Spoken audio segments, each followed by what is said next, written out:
حدثنا ابن ابي مريم حدثنا محمد بن جعفر قال حدثني زيد عن عياض عن ابي سعيد رضي الله عنه قال قال النبي صلى الله عليه وسلم اليس اذا حانت لم تصلي ولم تصم فذلك نقصان دينها. بالله من الشيطان الرجيم. بسم الله الرحمن الرحيم. صلى الله على سيدنا محمد وعلى آله وصحبه ومن والاه. waxtu bi ñu jàng tey dafay jàngale ne jigéen su amee régal yu bëri ci weeru koor dafay tàkk waaye dafay fay koor bi daf nekk koor bi koy fay maa la nekk julli nag du ko fay.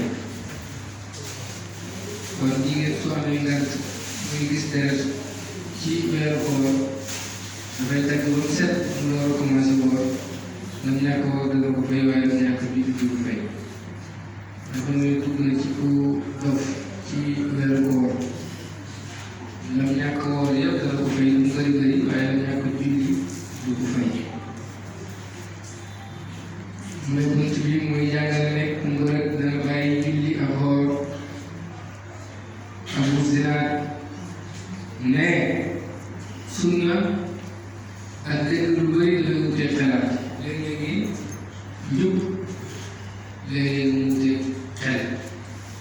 lislaam bi dafa ko natt ci xel bu fekkoon li dëppoo xel mu maajale rek loolay lislaam su boobaa dañ naan lislaam ak xel la ndax yàlla ak nit ñi ñooy moo xel waaye yàlla suuf gi suuf doomu aadama yi ci lépp moo tax léeg-léegi sa taara dara loo xam ne muy jub waaye xel mu aadama mën a comprendre lii lan moo ko waral loolu dafay war a dem moom mooy suñu borom.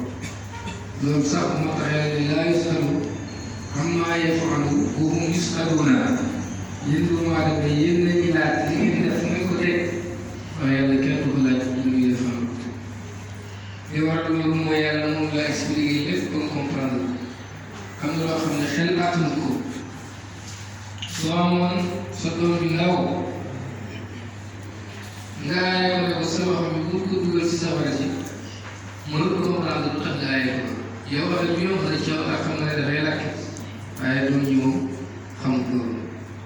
bu demee ni xale yi gàttee xel ci sa kanam ñun ñëpp loolu lañ gàttee xel suñu kanam borom subhanahu wa taala moo tax yàlla ne wallaahu yaalamu wa antum laa taalamuuna yàlla mooy ki xam waaye yéen xamu leen. bu ko defee nag li mu Abu Zinaad ne sunna ak dëgg lu bëri dafay wute xel waaye jullit ñi ne war a def mooy topp.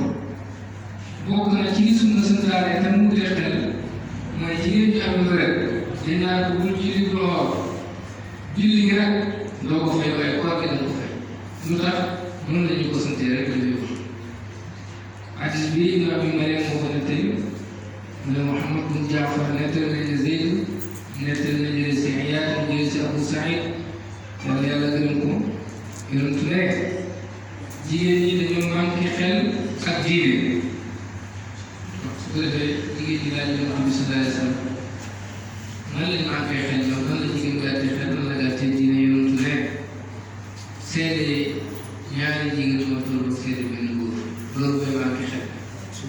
jigéen ñi bu amee ko rek du julli du woor loolu lay manqué diine waaye dafay fay koor nga waaye dafay julli. kon Yonent bi sallallahu alayhi wa sallam moo ne jigéen bu amee ko rek du julli du woor mu ne loolu mooy manqué diine waaye mu santaane ne dana fay koor gi tudd fay julli gi loolu mooy ñu jàngate jigéen ju amee ko rek ak ku dof da leen dagg la ñàkk julli yëpp ñu ko fay waaye la